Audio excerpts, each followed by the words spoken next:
नमस्कार। इस वीडियो पर क्लिक करके आप अपने आप को तैयार करने आए हैं जिससे आप वो सब कुछ रिसीव कर पाएं जो ये यूनिवर्स, ये ब्रह्मांड आपको देना चाहता है।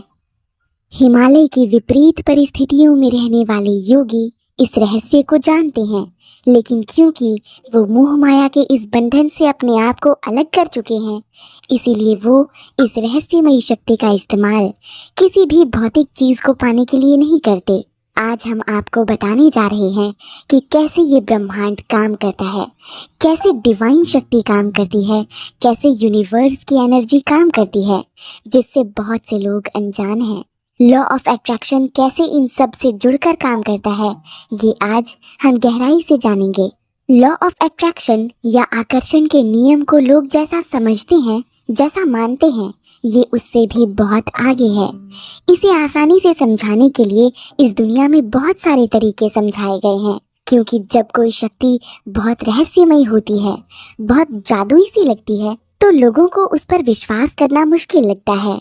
लॉ ऑफ अट्रैक्शन के रहस्य में जब धर्म की बात आती है, जब ईश्वर की बात आती है, तो लोग इस पर संदेह करते हैं। ये रहस्य खुद को एक बहुत ही वैज्ञानिक तरीके से व्यक्त करता है। आज हम आपको इसी रहस्य के वो राज बताने जा रहे हैं जिनसे हिमालय में रहने वाले योगी अपनी जिंदगी को ब्रह्मांड से जोड़ते हैं। वो उस दिव्य शक्ति से जुड़ते हैं जहाँ तक कि हम कल्पना भी नहीं कर सकते। पर ऐसा नहीं है कि आप उस शक्ति से तभी जुड़ पाएंगे जब आप हिमालय की ऊंची पहाड़ियों में रहेंगे। ये रहस्य जानकर आप में से बहुत से लोग आश्चर्यचकित भी हो सकते हैं और कुछ सचमुच इस पर विश्वास कर अपनी जिंदगी में अपनी मनचाही चीज को आकर्षित कर सकते हैं।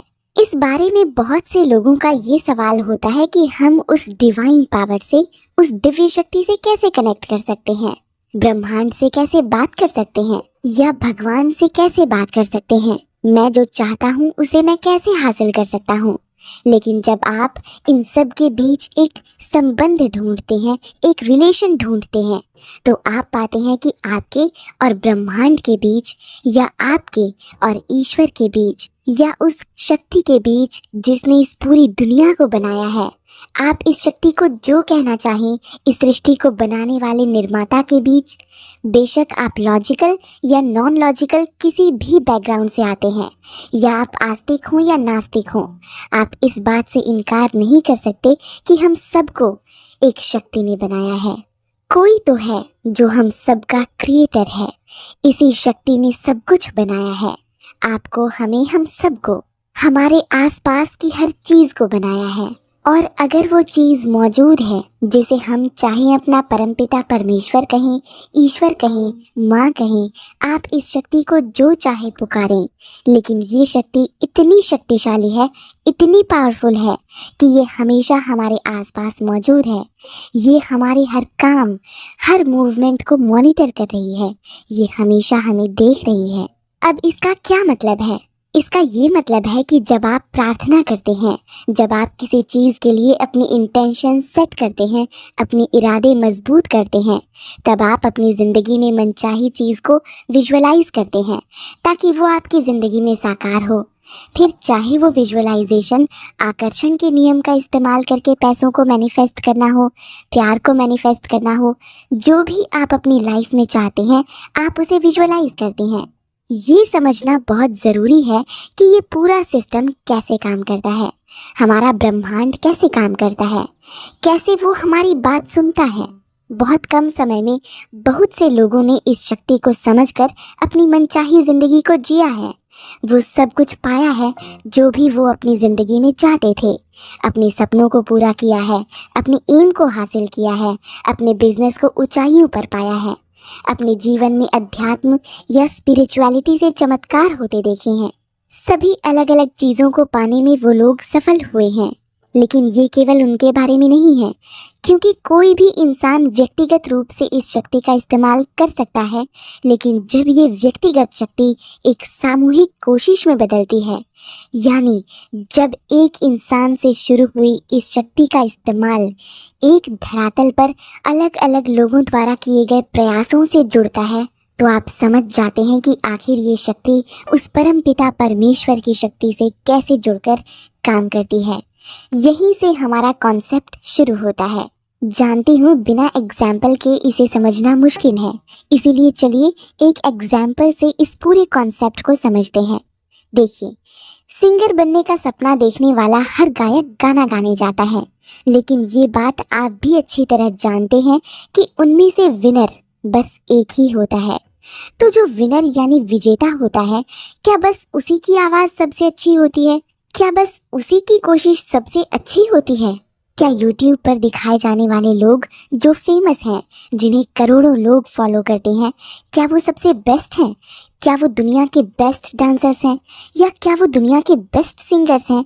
वहाँ जो योगा ट्रेनर आपको दिखाया जा रहा है, क्या वही दुनिया के सबसे ज़्यादा आसनों को जानने वाला योगा ट्रेनर है? क्या एक वही है जिसे योगा के सभी चीज़ों की नॉलेज है? और कई बार इन सवालों का जवाब होता है नहीं। ऐसे कई अनगिनत लोग हैं जिनके पास उनसे ज़्यादा, उनसे अच्छी नॉलेज है, पावर है, टैलेंट है, लेकिन वो हिडन है, छुपा हुआ है। तो आखिर ऐसा क्यों है कि जो उनसे भी कामयाब हैं वो उनसे पीछे हैं? ईश्वर ने उन्हें क्यों नहीं चुना करोड़ों लोगों का प्यार पाने के लिए, बहुत फेमस होने के लिए? They are not the chosen one. Why? अब जो मैं आपको बताने जा रही हूँ उस पर ध्यान दीजिएगा। जाहिर है कि हम सब अपने सपनों को मैनिफेस्ट करना चाहते हैं, हम सब अपने विचारों को साकार करना चाहते हैं, लेकिन एट द सेम टाइम उसी समय हम ये भी चाहते हैं कि कुछ तो हमारे साथ ऐसा हो कि हमें पता चले कि यूनिवर्स हमारी मैनिफेस्टेशंस को रिस्पॉन्ड कर रहा है, या हमारी प्रार्थना में मांगी गई चीज़ को हम तक पहुंचाने की कोशिश कर रहा है। तो हाँ, हमारी मैनिफेस्टेशंस में हम एक शक्ति से ही अपनी चीज़ मांगते हैं, जिससे हम ये आशा करते हैं कि वो हमारी मैनिफेस्टेशंस को एक्सेप्ट करे, स्वीकार करे, अलाउ करे और उसे रियलिटी में बदल दे। राइट? कई बार आप अलग अलग चीज़ें मैनिफेस्ट करने की कोशिश करते हैं, बहुत बार वो चीज़ मैनिफेस्ट हो जाती है, बहुत बार नहीं भी होती है। अब आप कहेंगे ऐसा क्यों, ऐसा मेरे साथ ही क्यों? लेकिन ऐसा होना स्वाभाविक है, क्योंकि ऐसा बस आपके साथ नहीं है, यहाँ कुछ और भी है जो इन सब चीज़ों पर राज करता है, जो मैनिफेस्टेशन के पूरे प्रोसेस को कंट्रोल करता है, जो आपके मैनिफेस्टेशन को रिस्पॉन्ड करता है। तो आप ऐसा नहीं सोच सकते कि ऐसा बस आपके साथ है। हम सब एक हैं, वी ऑल आर अलाइंड। ऐसा किसी के भी साथ होना नेचुरल है। और जब हम इसे और गहराई से समझते हैं तो हम ये जानने की दिशा में आगे बढ़ते हैं कि हम वो कैसे बन सकते हैं जिसे यूनिवर्स खुद चुने, यानी we are the chosen one. हम ये कैसे बने? How do we become those chosen ones, जिससे यूनिवर्स हमें रिस्पॉन्ड करे, हमारी मैनिफेस्टेशंस को एक्सेप्ट करे, उसे रियलिटी में बदल दे। ऑफ कोर्स हम सब ऐसा ही चाहते हैं और इसके लिए मैनिफेस्टेशंस की अलग अलग टेक्निक्स को भी फॉलो करते हैं। लेकिन वो चीज़ जिसके बिना आपकी मैनिफेस्टेशन पूरी होते होते रह सकती है, वो है आपकी क्षमता का आपके मैनिफेस्टेशन को संभालने के लिए तैयार ना होना। अगर आपकी पात्रता आपके सपनों को, आपके मैनिफेस्टेशन को संभालने के लिए तैयार ही नहीं होगी, तो वो चीज़ आपको कैसे मिलेगी? मैंने अपनी पिछली वीडियोस में आपको बताया कि यूनिवर्स हमें वो सब कुछ देना चाहता है जो हम चाहते हैं, लेकिन इससे पहले वो करता है हमारा एक टेस्ट कि क्या आप उस चीज़ को संभाल पाएंगे जो आप उससे मांग रहे हैं। यानी अगर आप खुद को उस काबिल बना लें कि जो चीज़ आपने मांगी है आप उसे संभाल पाएं, आप उसके सक्षम हो जाएं, तो जब जब यूनिवर्स देखता है कि अच्छा मेरा बच्चा ये चीज़ चाहता है और क्या बात है, वो इसके लिए पूरी तरह से कैपेबल है, सक्षम है, योग्य है, तो आप उसके रडार पर हैं और वो चीज़ किसी भी तरह यूनिवर्स आप तक पहुंचा कर रहेगा। जाहिर है, जैसा कि मैंने आपको पहले भी बताया है कि यूनिवर्स हमारा टेस्ट करेगा, लेकिन उस टेस्ट को देने के लिए अब हम खुद को तैयार कैसे करें? नहीं, इस टेस्ट की प्रेपरेशन स्कूल और कॉलेजेस में दिए जाने वाले टेस्ट की प्रेपरेशन से बिल्कुल अलग है। इसमें आपको पढ़ाई नहीं करनी, पर खुद को तैयार करना है इस टेस्ट में पास होने के लिए। और इसमें पास होने के लिए आपको शरीर, मन, आत्मा, इन तीनों में संतुलन और हमारे विचार, मस्तिष्क और वाइब्रेशंस और एनर्जी को इन तीनों चीज़ों से जोड़ना होगा। अब हम ये सारी चीज़ें अलाइन कैसे करते हैं, यानी कैसे हम इन सब को संतुलन में लाकर जोड़ते हैं। देखिए, आप अपने सपनों को विजुअलाइज करते हैं, ग्रैटिट्यूड पे करते हैं, उन्हें फील करते हैं, तो एक तरह से आप अपने शरीर, मन, आत्मा और अपने विचारों के साथ इन सबको सामंजस्य में लाते हैं। और आप नहीं जानते, इन्हीं प्रैक्टिसेस के दौरान आप यूनिवर्स के टेस्ट में भी परफॉर्म करते हैं। यही आपकी तैयारी है यूनिवर्स के टेस्ट की। जिस तरह हम लोगों को अलग अलग पैरामीटर्स यानी अलग अलग मापदंडों पर मॉनिटर करते हैं, ठीक वैसे ही यूनिवर्स भी हमें मॉनिटर करता है कि हम अपने मैनिफेस्टेशन को रिसीव करने के लिए तैयार हैं या नहीं। फॉर एग्जाम्पल, मान लीजिए आपकी एक कंपनी है और लोग आपके पास जॉब इंटरव्यू के लिए आ रहे हैं, तो आप उन सैकड़ों लोगों में से एक व्यक्ति को कैसे चुनेंगे? अगर आप जज हैं तो या तो आप उसे चुनेंगे जिसकी क्वालिफिकेशन सभी लोगों में बेस्ट हो, या आप उसे चुनेंगे जो उन सब में सबसे ज़्यादा मेहनती हो, या फिर उसे जिनमें ये सारी चीज़ें हों लेकिन इसके अलावा उससे एक ऐसी वाइब्रेशनल फीलिंग आए जिससे पता नहीं क्यों आपको वो इंसान परफेक्ट लगे। फिर बेशक अब चाहे उसकी क्वालिफिकेशंस बाकियों से कम हो, मगर आप बस ये कहेंगे कि पता नहीं क्यों वो इस पोजीशन के लिए बेस्ट लगा, परफेक्ट लगा, क्योंकि ये वो फीलिंग है और यही वो तरीका भी जिससे आप खुद को डिवाइन के टेस्ट के लिए तैयार करते हैं। आप खुद को कैसे प्रेजेंट करते हैं, इस दुनिया के लिए नहीं बल्कि उस डिवाइन के लिए जब आपके सामने कोई नहीं होता।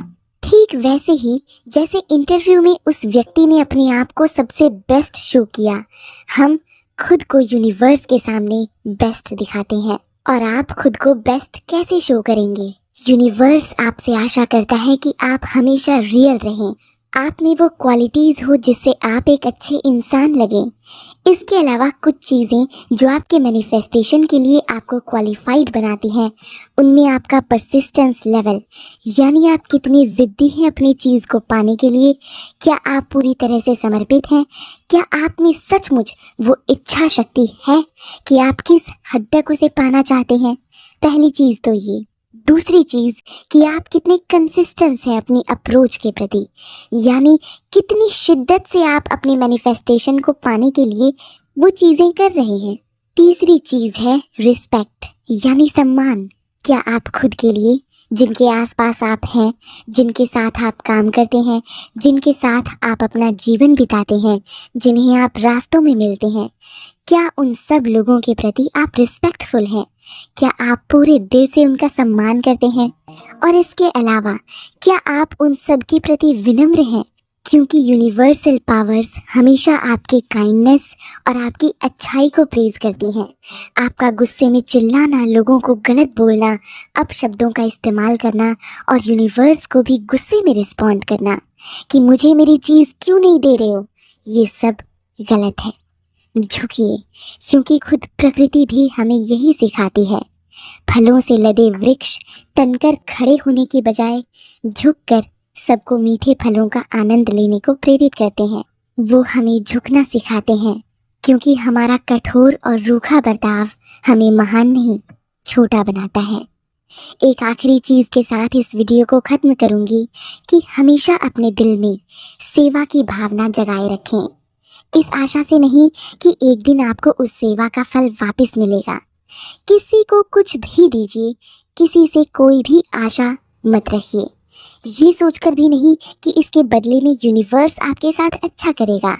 हम जानते हैं वो करेगा, पर इस आशा का त्याग कर दीजिए। इस आशा के बंधन को तोड़ना जिस दिन आप सीख जाएंगे, उसी दिन से आप जिंदगी जीने के सही अर्थ को समझ जाएंगे। श्री कृष्ण भी तो कहते हैं, फल की चिंता मत करो, बस अपने कर्म करते जाओ।